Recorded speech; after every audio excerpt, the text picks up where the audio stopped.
Hello and welcome back to the complete day trading course by Wealthy Education.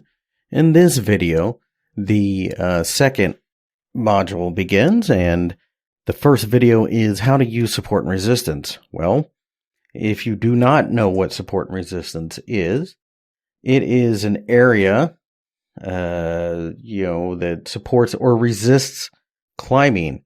So, for example, you have a chart like this and your prices go higher, and then they run into trouble at a specific point, and then they run into trouble again, and they continue to run into trouble. That would be resistance, and that's where a lot of sellers are coming in, and it is resisting going higher is the way to think of it.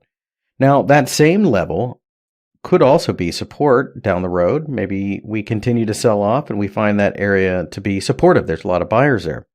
There is a phenomenon called market memory that levels will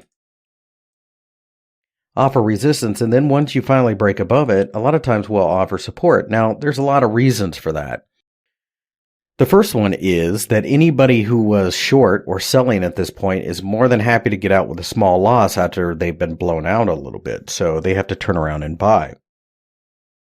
Another reason is that people may have missed the move and they see an opportunity to get involved at a clear breakout, and they go ahead and start buying here as well. Then the third reason from an institutional side is that you may have an order to buy 50 million shares if you're a hedge fund or if you're a desk or something like that. So you have a huge basket order, 50 million shares, 10 million shares, whatever it is. Well, what happens if you only get 3 million filled here? And you have a target of, in this case, say 210. The customer wants to buy 210 or as close as possible. And you get another 2, and then it bounces. And then you get another 4, and then it bounces. And then finally you get your last million shares there. And that's what you're seeing a lot of times. So again, it's where price gets resisted. That's resistance. Supported, where buyers come in. And then market memory dictates that what's once the ceiling will now become the floor. You can also think of it as a high rise. So we're bouncing around in here, and then we jump to the second story, and well, now that's the floor, and the third story, and et cetera, et cetera. And it does work both ways. If you fall, then that becomes a ceiling. The floor becomes a ceiling. Okay, so what's the importance of support and resistance? Well, the importance of support and resistance is it's where buyers and sellers come together. And think of it as your roadmap for where the market may go. There is no such thing as trading and ignoring support and resistance unless you are basically gambling. Support and resistance is the very basis of almost all technical trading. You can draw support and resistance very easily in TradingView. You click on the trend line, go to horizontal line in the sub menu, and you can plot that line, and you can drag it back and forth. And in this case, you can see that there are buyers right around here. You can see several times the market tried to break down below there, but the buyers continue to return. So that's a sign of support. You could also look at this as resistance. You can see we just couldn't break above that area. I would also submit to you that sometimes it's a zone. So you can see that clearly there was an entire zone where the sellers were keeping the market down, and then we broke out, and you can see we retested. What was once the ceiling became the floor. So market memory, as I had mentioned previously. So how do you determine a breakout? Well, there's a lot of different ways. And for this, let's go ahead and use a very simple example right away. So I'm going to go ahead and change this to 195. Because one thing that you will find out about support and resistance is that it tends to form around round numbers like 195, 200, especially around like 200, 250. Those are very important numbers, but it tends to be at a round even level like that. So let's go ahead and jump down to the hourly chart. And I'll go ahead and zoom back, and you can see, well, one way to determine an upward breakout, this is the easiest way, is you just gap above that resistance to kick off the day. Well, that's obviously a very strong breakout. A breakout will also quite often have that market memory that I mentioned. So, for example, you can see that. I'll go ahead and zoom out here, and you can see that this resistance here got broken down through, but even down the road, you can see the market memory. So once you break above this obvious resistance area, because you can see price continues to flip back and forth, we jumped above it and then found support. So a lot of times what traders will do is they will look for a scenario where I'll go ahead and draw this with my drawing tools. But they'll look for a scenario where, there's been a lot of resistance here, and then we finally break out. And what they look to do is buy the pullback that shows signs of support because of all those reasons that I mentioned previously. The same thing in a downtrend. So we finally break support, and they'll start shorting right around there. And the reason is because a lot of people that are on the wrong side of the trade are going to have to reverse in your direction. So, for example, let's go ahead and zoom out a little bit, and I'll show you how this can play out. We had a break in this area here, and you can see that the price pulled back just a little bit and then took off. And you'll see that over the longer run, price will return to areas. See that resistance there? It broke through it, but interestingly enough, as you can see, price couldn't get back up there. We broke through that support level. We tried to get there, and then we saw negativity again, so that would be the pullback in short area. And I suspect that somewhere, yeah, there you go right there, that previous support and resistance has offered support. So for those who missed that move, they would be paying attention down the road. They would recognize that there was a lot of support there. They would look to the left and they would say, well, this is an area that's been important. So that's waiting for that pullback, albeit in a much longer time frame. I mean, clearly you're waiting much longer for that particular move, but it does come into play. So you can see that there is a lot of back and forth between main areas. And there is something to be said for round numbers. So, for example, you can do things like, and you can experiment with this, but let's just go ahead and plot a couple round numbers that I see just, really quickly looking at this.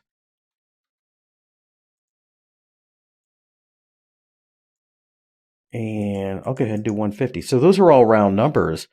And these round numbers attract a lot of attention. So I'll even zoom out to the weekly here and see if I can see. Yeah, so you can see that 130 has caused a lot of resistance. 140 has caused some support because we have bounced from there. 50 was resistance, and then it turned into support a couple of different times. So you can see how this goes back and forth. Now, there are a couple of other things that I would add, some caveats. What you really want to see is a breakout with some type of volume. So I'll go ahead and put that 150 back up. And let's go ahead and zoom in on an hourly chart. And I'll have to scroll back here. But what we're looking for is some pickup in volume on one of these moves. So this was pretty strong volume as we got here. This was a nice reversal candle setup, and you can see that volume is picking up to the upside. And then we really peaked here when we gapped. So that's a good sign that the uptrend is going to continue. And remember, and I can't stress this enough, you need to be looking at the uptrend from the longer term standpoint, not the last couple of hours. That doesn't matter. Big, massive green volume spike here on this green candle. That was the first sign that this was probably going to hold, and you can see that it in fact did. Volume is very crucial because it shows interest in the market. Now, what time frame to use is something that is of personal preference, but again, I would point out that the higher the time frame, the more reliable, and then you can just simply drill down to shorter time frames that you're more comfortable with.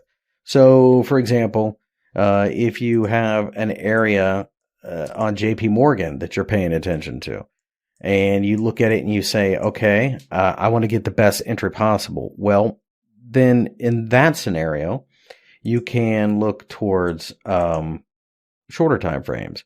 And that really comes down to what kind of time you have. So, for example, I'll go ahead and draw this 110. I'll zoom in on the hour. Let's see what we can see. There was a shooting star right here with a gap just above that area. Once you broke the hanging man, that's also another reason to sell. There's plenty of volume to the downside still. So 1 hour chart would have been very reasonable. To me, when I look at this, it seems that there's about a $1 area as you zoom in on these lower time frames that just seems to be a zone of resistance. So the shorting made sense. And at this point, you're a couple bucks to the good. You could also go to, say, 15 minutes and then start to look for signs there. So here's a hanging man and a very negative candlestick. The volume isn't going to be as high on a 15-minute chart, obviously, but it is a technically viable setup. And the beauty of using this is that your stop loss could have been at 111. Your entry could have been at, say, 110 and a quarter. So you would have been risking 75 cents as opposed to like maybe a daily candle, that could be $2.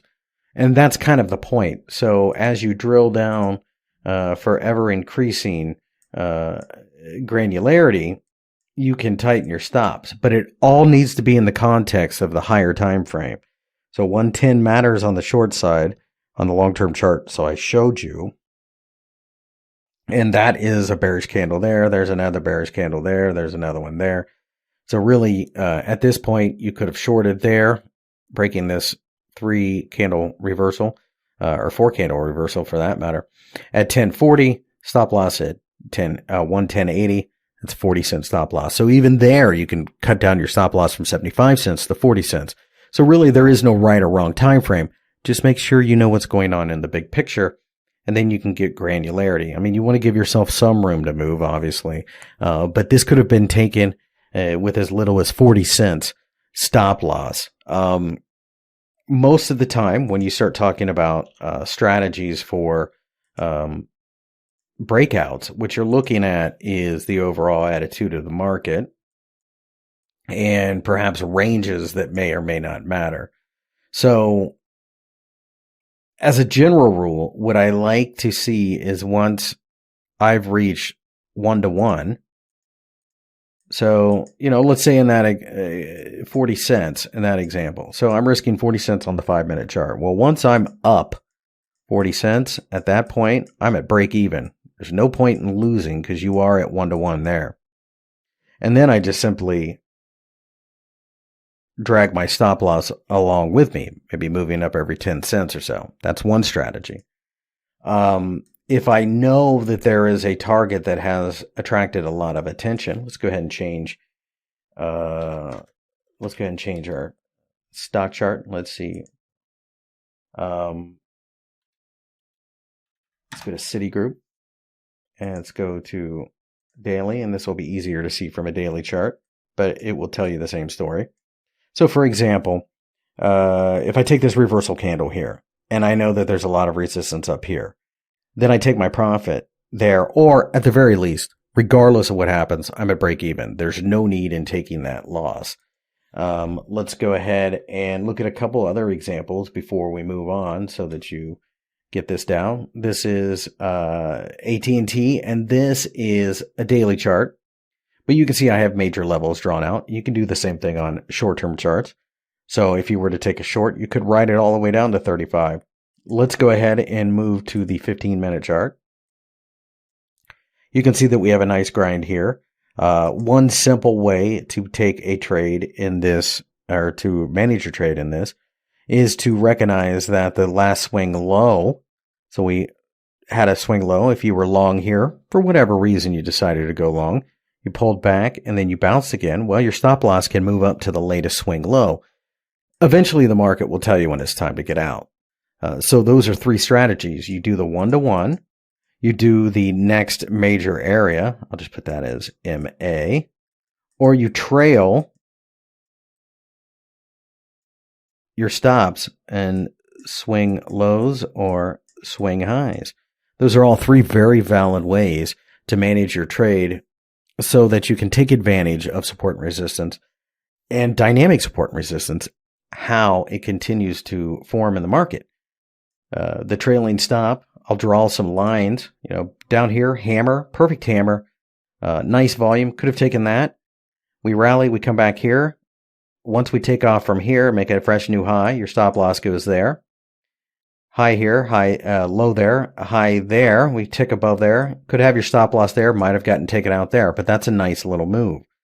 And there are variations on that. It comes down to your psychological comfort. But clearly as a day trader, you can make nice little bits and pieces out of the market following this trailing highs and trailing lows stop loss placement, which I do like in a trending market. It just depends on how the market's moving. If there's a lot of volume, if it's a steady trend, sometimes it's not.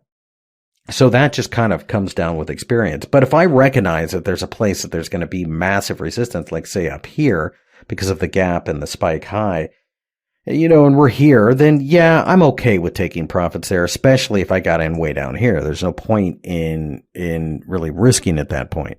But it's more or less a comfort thing. There are two major things that you need to know about trading: psychology and support and resistance. And support and resistance I include as part of the trend. So definitely what's comfortable with you, follow what the larger time frames are doing. That's the biggest thing I can pound into your head into this course. Hello and welcome back to the complete day trading course by Wealthy Education. In this video, I'm going to discuss how to identify market direction using EMAs. So what's an EMA? Well, an EMA is an exponential moving average. In order to know what that is, you would have to know what a moving average is. And a moving average is a line that shows up on your chart, and it comes in different periods. So for example, 20. And what it will tell you is, depending on what you select, normally it's the closing price, but it's the average closing price over the last 20 candles. And each little tick, little dot on the chart gets connected so that it's a big line. So the theory goes that if the lines are going lower, then the average price is dropping over the last 20 candlesticks, or 100 or 5 or whatever you're using. The difference between an SMA, which is a simple moving average, which is calculated exactly how you think it is, the average over the last 20 candles, an exponential moving average puts a little bit more mathematical weight on the most recent candlestick, so it tends to turn a little quicker. And that is what an EMA is. So there are a handful of EMAs that people tend to pay attention to. And in this case, let's go ahead. We'll click on indicators and we'll do moving average exponential. And I'll do 4 different ones because I'm going to be looking at 4 different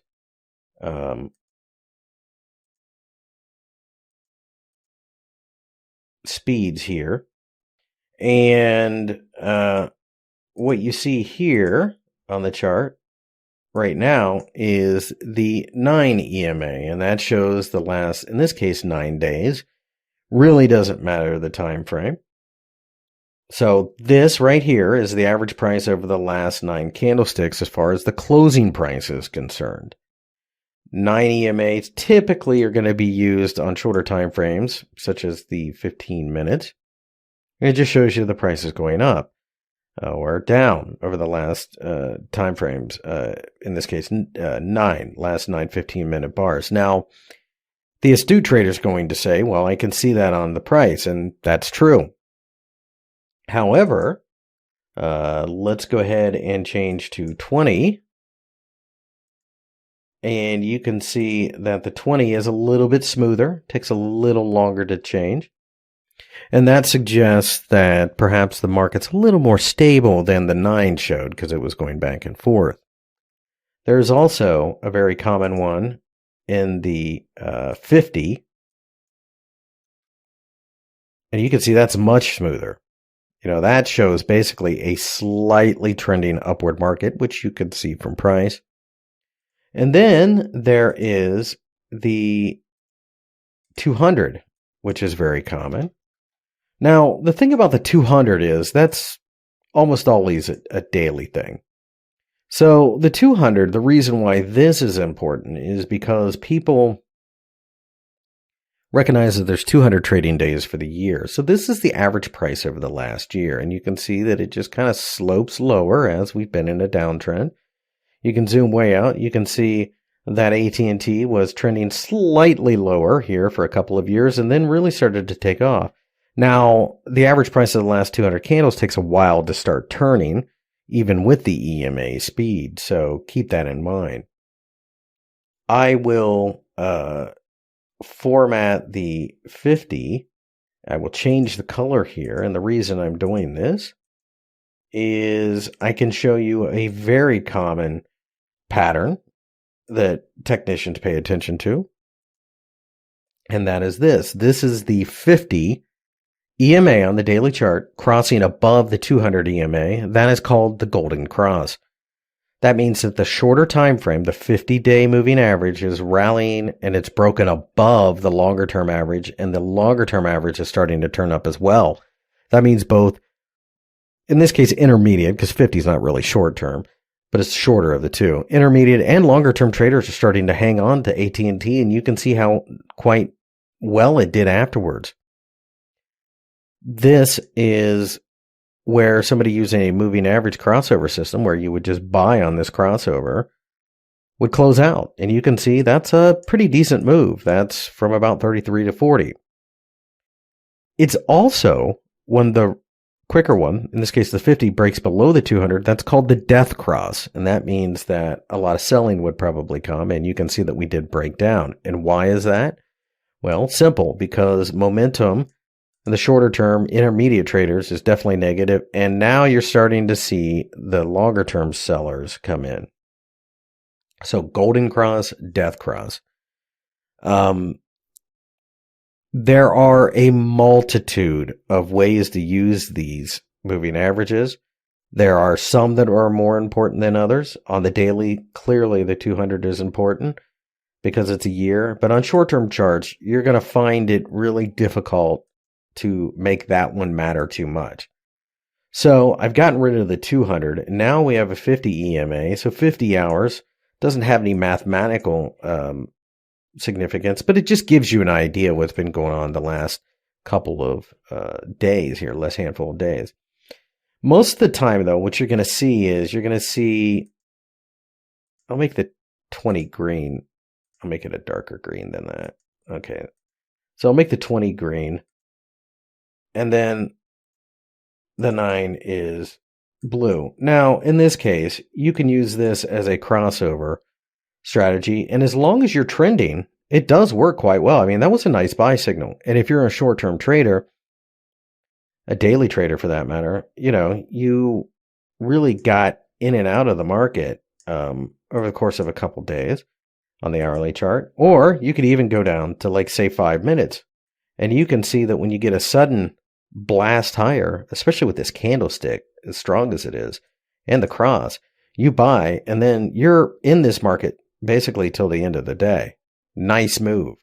There is a couple of things that I would tell you about crossover strategies, though.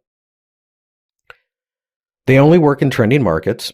You need elevation or an angle down to get involved. So when the moving averages are tight like this, and they're basically going sideways, if you try to buy and sell every time it crosses, you get chopped up.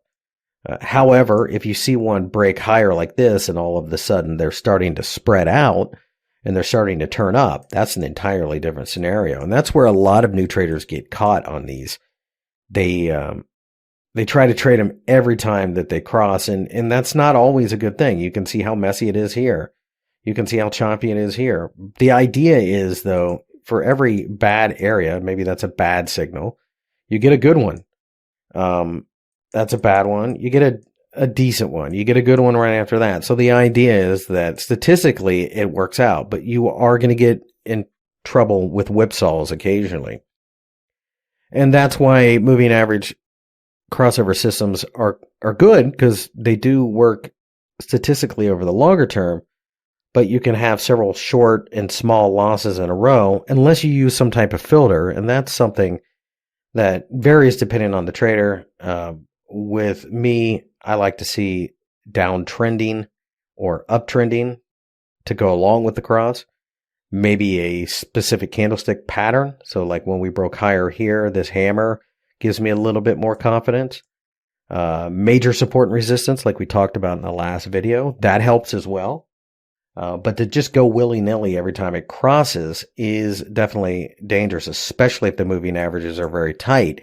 Because think about it, the 9 period and the 20 period moving averages being right next to each other suggests that the markets aren't moving much. The more spread out they are, the more you're starting to see rapid appreciation or depreciation of the stock.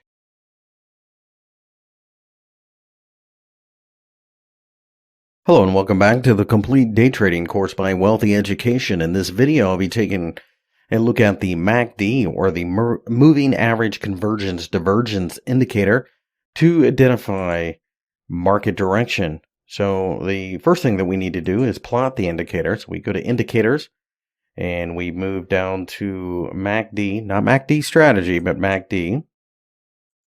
And you can see that it plots the indicator here at the bottom of the window. And at this point, you'll notice that there are a couple of features here, if you will. And this is the histogram. And these are the two moving averages, with the blue being 12, the orange being 26, and the histogram being based upon the difference between the two. So the idea is, and there's a multitude of ways you can use MACD, but for directionality, a lot of traders will use it a couple different ways. They will use crossovers, just like a moving average crossover, because that's really what it is. It's just plotted somewhere else. At an extreme level here, you can see that we crossed over to the downside, and that was basically at the top of a significant move. We also crossed here at a pretty low level, and that led to buying opportunities. Crossed here, it's selling opportunity, buying, etc., etc. Now, the thing is if you're going to use the moving average crossover in the MACD, I would suggest that perhaps it's better off once we get to pretty oversold or overbought conditions. And while this isn't technically used for an overbought or oversold indicator, suffice to say, the higher you are or the lower you are, when these crossovers happen, the more likely you are to see the trade work out. So that's just an extreme. And, when you're at extremes, it makes sense that that signal will probably work out in your favor. There is also the histogram, and some people just use the histogram as whether you should be buying or selling, and then they'll use some other indicator on the actual price itself. So, for example, in this entire area here, you would have been looking for sell signals. In this area here, you would have been looking for buy signals. The histogram by itself isn't necessarily the most reliable way to trade it, though, at least from personal experience. There is also a zero line, which you can see that we flip back and forth from. And some people will just simply trade whatever direction the moving averages are. So as we cross here, they would be looking to go along here. And you can see that that does work. It gets you in the trade a little bit later, but it's also a little bit more conservative. So there's 3 different ways traders use it. Most that I'm aware of tend to use the moving average crossover at extremes and try to profit from that. Again, though, those 3 different ways do work. Let's go ahead and drill down to, say, a 5-minute chart and see how this plays out. So, same stock, this is Apple. You can see that we had a crossover that was extremely overvalued. A nice selling opportunity, went down to the gap, so you can definitely see how That played out how you would hope and anticipate that it plays out. You can see the crossover here and crossover there. So certainly that sell signal worked and so on. Pretty straightforward. Again, though, and I suggest that this is probably going to be the case, but this entire area here, you're looking for buying opportunities. But like on a 5-minute chart, it really doesn't pan out as well. If you're going to use the histogram part, typically that's going to be a longer term type of setup. The crossovers at extremes, though, does tend to be fairly valuable trading signal, if you will. You can also use the histogram itself for signs of divergence. And divergence is just simply when you are, for example, you're making higher highs, but the histogram itself is not. That could show signs of exhaustion. You can see we did drift a little bit lower. Now, this is a 15-minute chart. It's not so drastic. That's more of a longer-term chart thing as well. And it does work in both directions. So, for example, if the histogram, if we're going lower, and the histogram, like here, is actually rising at that time, well, that's divergences as well, because price is going lower, the histogram is going in the opposite direction. It shows a slowing down of momentum. That's kind of a sidebar part of this indicator, but it is yet another way to use it. Again, though, extreme crossovers tend to be probably the most reliable. And then, of course, if you marry that with support and resistance or price action, then you start to begin to actually build a system.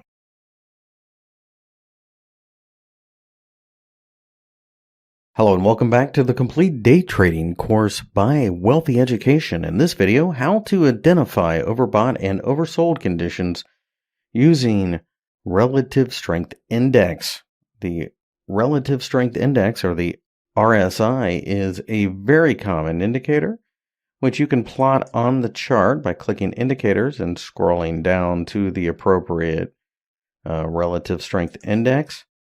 And go ahead and close that, and you can see that at the bottom of the chart, we have a box. There is the 30 and the 70, which is the top and bottom, respectively, of the chart.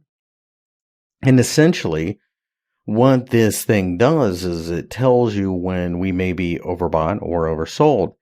Now, there are some things that you should pay attention to. So, for example, double tops can form, double bottoms, those type of things, before you actually see something on the chart. The area between 70 and 30 is considered to be normal. It's not overbought or oversold, so at that point, you really don't bother with the indicator. Although, it should be said that typically 50 and above will occur in an uptrend and 50 and below in a downtrend. So, for example, let's take a look at the Disney 1-hour chart, and let's take a look at how it panned out. Well, you can see we have a double bottom underneath the 30 level, which is the oversold area. It's lower. And you can see we did, in fact, bounce. However, we didn't get the overbought signal, so you can see that we just pulled back a little bit. And in that sense, the RSI by itself does typically need some tweaking or some secondary indicator or price action to become fully effective. You can use things like trend lines as well. Here's a double bottom in the oversold. Right along this, now there's a nice big hammer there, which of course is a supportive sign as well. And if you're using the RSI to exit, you're still in the trade, in theory at least. Of course, that was several days. A day trader probably would have been out long before then anyway.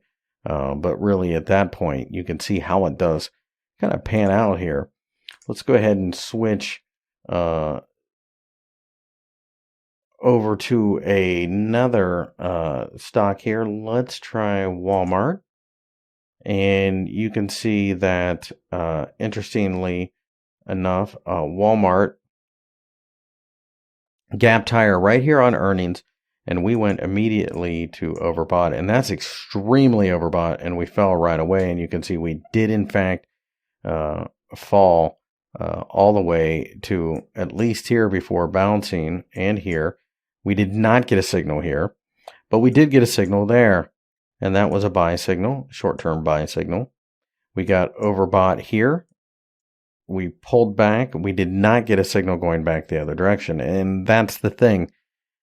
Price obviously can turn before it gets overbought or oversold, so this is just more or less looking at extremes, if you will, in price movement, and betting that the market will return to its standard pricing mechanisms. So, as I mentioned previously, there is the possibility in some situations to use trend lines. So if you suddenly break a trend line, that can be a signal. Probably a little less popular, but you can see that we had a nice trend line here, and then we broke through it right there. So that was a sell signal. Got a little bit of a double bottom, but it was not in the oversold area. So, read into that what you will, but it certainly does work.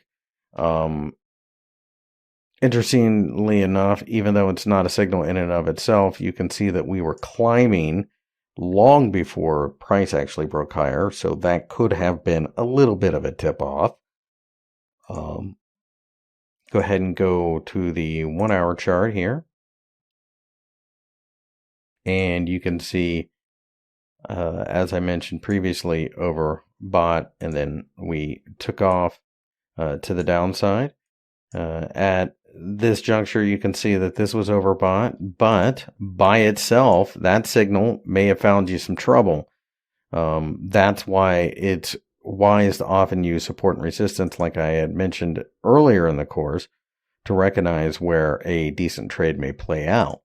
So, using that, we start to look at the possibility of using, for example, right here, you can see several attempts to break down through there, and I would draw your attention to that. Just oversold was a buying opportunity. This previous gap, of course, would attract some attention. Oversold, so that's a buying opportunity.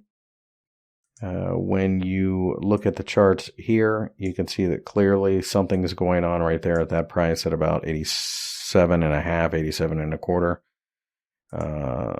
Oversold, and then oversold again, which is also at 88, an area that has been of interest recently as well. So you can use the RSI in a multitude of different ways. But as a general rule, I would suggest that you want to use it as a secondary indicator. You want it to confirm, for example, a shooting star or a trend line break or something like that to kind of give you another thing to hang your hat on. Hello and welcome back to the complete day trading course by Wealthy Education. In this video, how to use Bollinger Bands to buy low and sell high.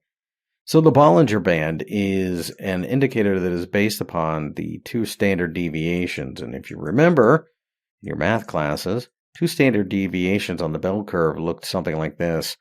2.5% above and 2.5% below of trading, or numbers in a number set, averages or whatever, would be out of the two standard deviations. So the idea is 95% of the time you're going to be trading in this area. And that's what the Bollinger Band tries to predict. So how does it do it? Well, as I put the indicator on, you'll see it's an overlay. You'll see there's a line in the middle, and that line is a 20 SMA. So 20 moving average, standard moving average, simple moving average. Over the last, in this case, 20 hours, the average closing price. That's why it says close there. And then two standard deviations. All of this can be adjusted, but this is the standard layout. So when you look at the indicator, the first thing that you're going to pay attention to is the moving average. So this 20 SMA shows that we are in an uptrend. So what does that mean?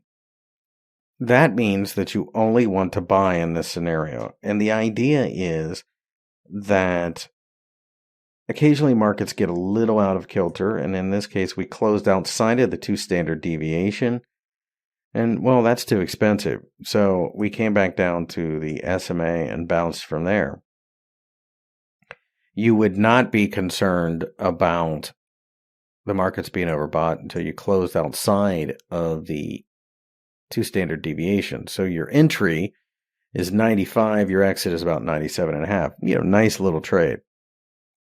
You're going with the trend. The thing that I would say about Bollinger Bands, though, that is absolutely vital is you need to pay attention to the slope of the line. Now, this is slightly positive, but it's not positive enough to make it interesting.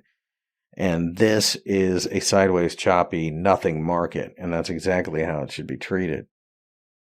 You'll notice that the Bollinger Bands get very skinny, and that shows a lack of volatility. And if you think about it, it makes sense. The 20 SMA and 2 standard deviations in both directions isn't going to be very spread out when price hasn't been moving. After this earnings call, you can see that we shot straight up in the air, and the Bollinger Bands exploded. In this case, we continue to see an uptrend for quite some time. There is 2 standard deviations to the downside, and even if you didn't take that, fair enough, you probably wouldn't have. You have a daily closeout here. You had an entry off the 20 SMA. You closed out here. So at that point, you're a little overbought. So what do? Well, most traders will take their profit right there and leave it at that. You're still in an uptrend, but you pull back all the way to here. You form a hammer. You break back into this area. The slope is still positive, has been for a while. You could get in and get out there. And you can see that you can just boom, boom, boom, boom, boom, all the way up. When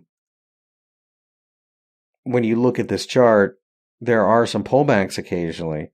But that's for people who are comfortable going counter trend, because even if the Bollinger Bands turn down here, you have to look at the longer term charts and decide, am I in an uptrend or am I in a downtrend?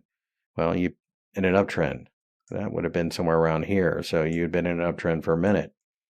Even though you have some pullbacks occasionally like this, you're still in an uptrend. So definitely you want to keep the longer term trend in mind. Some people will get a little bit cute with these things, and they'll just simply buy and sell on both sides when we reach those levels. And that's fine, especially on closing outside of it, but it doesn't always work. Like everything else, there is no magic bullet. You can say that you sell here and then you buy again when you close outside of it. You sell here, you buy again when you close outside of it, which you're still waiting for that on this chart. You got overbought again, so you could say I'd sell it again. But again, you did not have the close outside. So that's the problem with playing both sides, quite frankly. It's much easier to play the oversold condition in a longer term uptrend than it is anything else. So that, with the longer term trend, tends to work out quite nicely. Thank you very much. As you would expect, it's all about following the longer term trend. Never forget that. That's the one thing I want you to take away from this course more than anything else. Yes, at this point you are overbought, but look how overbought you get. You go back into 2 standard deviations and you get out here. So from there to there could have been the entire trade instead of just getting out right away. And the way you feel comfortable doing that is going with the longer term trend, because these areas here that I had mentioned previously, while technically overbought, it's still in an uptrend and it can stay overbought for quite some time. Oversold in an uptrend, like this buying opportunity here, totally different scenario. So keep that in mind. Again, make sure you're with the longer term trend. Make sure the SMA is moving with the longer term weekly charts or at least daily charts. And it tends to keep you out of trouble. Up next is Module 3, Profitable Chart Patterns for Day Trading.